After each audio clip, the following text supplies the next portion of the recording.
성도님들, 오늘 본문의 상황은 남유다 역사상 가장 큰 혼란기를 겪었을 때 일입니다. 유다의 가장 선한 왕 중에 한 명이었던 여호사밧이 이제 귀에 딱지가 않을 정도로 매일 듣고 있죠. 자신의 아들 요람을 위해서 며느리로 누굴 데려왔다? 북이스라엘의 아합과 이세벨의 딸인 아달랴를 데려왔다. 그런데 여호사밧이 죽고 그 뒤를 이어 왕이 되었던 여호람도 왕위에 오른 지 8년 만에 하나님의 징계를 받아 이 창자가 새어나오는 이런 죽음을 맞이했습니다. 그리고 이제 여호람의 아들인 아하시야가 왕이 됩니다. 그런데 아하시야도 어제 우리가 봤듯이 왕된 지 1년 만에 죽습니다. 자기 사촌인 북이스라엘 왕 요람 병문안 갔다가 예후의 반역이 일어났을 때 하필 그때 예후가 반역을 일으키니까 그때 북이스라엘에 있다가 죽임을 당한 겁니다. 자, 이제 왕이 없습니다. 그러자 아달랴는 드디어 마술을 본격적으로 드러내기 시작하는데요. 바로 자신이 여왕에 올라서 다윗 왕가의 씨를 완전히 진멸하는 이 피비린내 나는 참극을 일으킨 겁니다. 그런데 그때 한 여인이 용기를 발휘합니다. 우리 22장 11절 12절 말씀 우리 함께 읽겠습니다. 왕의 딸 여호사밧이 아하시야의 아들 요아스를 왕자들이 죽임을 당하는 중에서 몰래 빼내어 그와 그의 유모를 침실에 숨겨 아달랴를 피하게 하였으므로 아달랴가 그를 죽이지 못하였더라. 여호사밧은 여호람 왕의 딸이요 아하시야의 누이요 제사장 여호야다의 아내더라. 요아스가 그들과 함께 하나님의 전에 6년을 숨어 있는 동안에 아달랴가 나라를 다스렸더라. 자, 이 여호사밧이라는 여인이 큰 용기를 냈습니다. 그래서 어떻게 하느냐? 이 여인이 왕의 씨가, 즉 자식들이, 친척들이 다 진멸당하는, 죽임을 당하는 중에 한 아이를 살렸습니다. 아마 유모라는 게 붙어 있는 거 보니까 아직 젖도 못 된 아이다라는 거죠. 바로 누구냐? 자신의 조카였던 요아스를 살린 겁니다. 그리고 요아스를 살려다가 제사장 여호야다에게 데려다 주었다라고 하는 겁니다. 그럼 성도님들, 이 여호사밧이 누구냐? 기록된 바에 의하면 요아스를 건네준 바로 제사장 여호야다의 아내였다고 합니다. 제사장의 아내라고 궁중을 마음대로 출입할 수 있는 건 아니죠. 그래서 이 사람이 특이한 이력이 있는데 뭐라고 되어 있냐? 여호람 왕의 딸이요 아하시야의 누이요 이렇게 되어 있습니다. 그래서 요걸 가지고 어떤 사람은 이 여호사밧이 여호람의 딸이 되려면 엄마가 누구여야 합니까? 아달랴.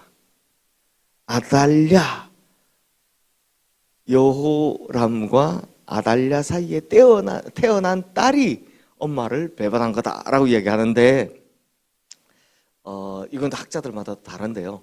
더 많은 학자들은 아마 어머니가 아달랴는 아니라 다른 어머니였을 것이다 라고 이야기를 더 많이 합니다.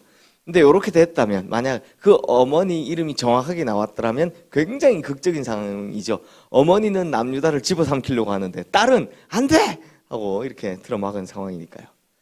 그런데 이게 정확하게 알 수 없지만 학자들은 대부분 아닐 것이다 라고 이야기하니까요. 하지만 이것만큼은 확실하죠. 본인이 왕궁에서 자랐기 때문에 아달랴가 얼마나 무서운 사람인지는 정확히 알았을 것이다 라는 겁니다. 즉 여호사밧은 지금 그 무서운 여인이 왕이 되기 위해서 난리를 치는 통에 엄청난 용기, 자기 목숨을 걸 만큼의 용기를 내어 지금 자기 조카의 목숨을 건진 겁니다. 다윗 집안에 이 한 씨앗을 남겨놓은 겁니다.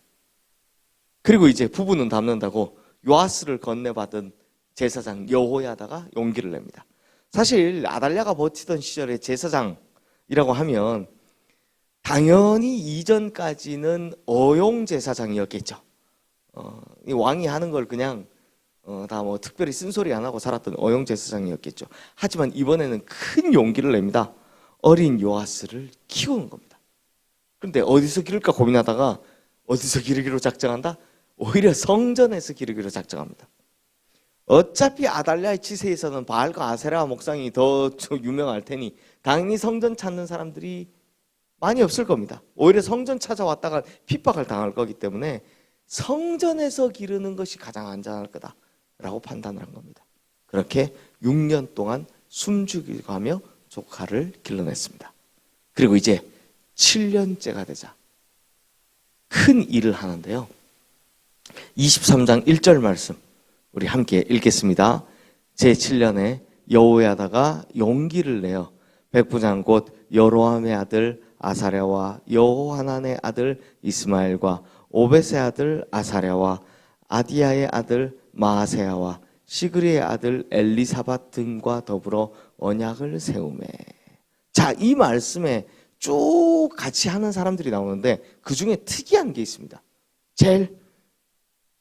제일 먼저 뭐라고 이야기합니까? 제7년에 여호야다가 뭐 했다고? 용기를 내었다라고 이야기합니다.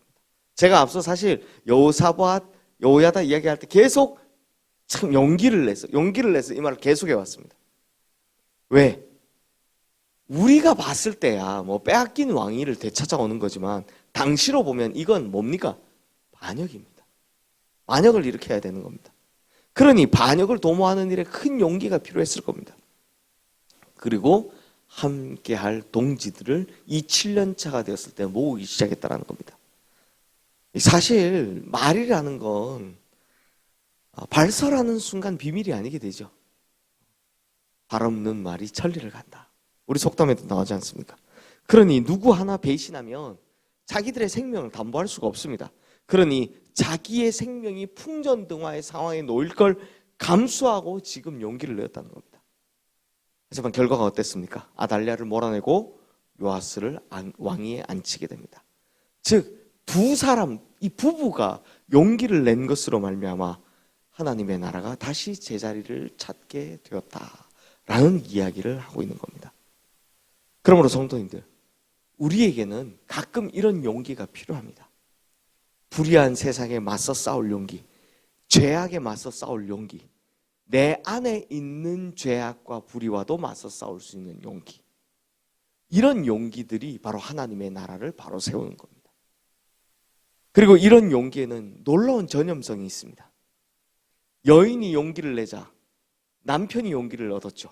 그리고 남편이 용기를 내자 남유다에 있는 많은 백성들이 함께 그 용기에 동참하게 된 걸 볼 수 있습니다. 그러므로 성도님들, 죄악에 대하여, 불의에 대하여 그런 것에 맞서 싸울 줄 아는 용기를 가지는 우리 성도님들 되시기를 주님의 이름으로 축원합니다. 그리고 그 용기가 번지고 퍼지면 우리의 용기로 말미암아 하나님의 나라가 이 땅에 다시 일으켜 세워질 줄로 믿습니다. 이 시간 오늘 주신 말씀 기억하며 우리 함께 기도하겠습니다.